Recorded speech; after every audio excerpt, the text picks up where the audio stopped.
Hi friends, అందరికీ నమస్కారం. నేను మీ చందుని. మీరు చూస్తున్నారు చందు ఎడ్యుకేషనల్ తెలుగు యూట్యూబ్ ఛానల్కి స్వాగతం. ఈ వీడియోని స్కిప్ చేయకుండా లాస్ట్ వరకు చూడండి. ఈ వీడియో మీకు నచ్చినట్లయితే ఒక లైక్ చేసి కిందన్న సబ్స్క్రైబ్ బటన్ని సబ్స్క్రైబ్ చేసుకొని దాని పక్కన బెల్ ఐకాన్ని ఆల్ నోటిఫికేషన్ యాక్టివేట్ చేయండి. లేట్ చేయకుండా టాపిక్లోకి వెళ్ళిపోదాం. కేంద్రం నుంచి ఒక భారీ షాకింగ్ న్యూస్ రావడం జరిగింది. నరేంద్ర మోడీ గారు మనకి 500 రూపాయలను రద్దు చేస్తున్నట్లు కేంద్ర ప్రభుత్వం ఒక ప్రకటనలో పేర్కొంది. ఇవి ఎలక్షన్ టైంలో చాలా వరకు ఖర్చు అయిపోతున్నాయి.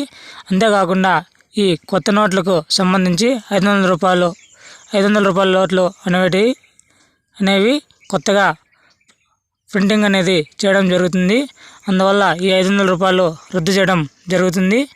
ఇకపోతే కేంద్రం నుంచి ఏ చిన్న అప్డేట్ వచ్చినా మీకు వెంటనే తెలియజేస్తాను. మరిన్ని లేటెస్ట్ అప్డేట్స్ కోసం మన యూట్యూబ్ ఛానల్ని సబ్స్క్రైబ్ చేయండి. అదేవిధంగా మీ ఫ్రెండ్స్ అండ్ ఫ్యామిలీకి షేర్ చేయండి. జై హింద్.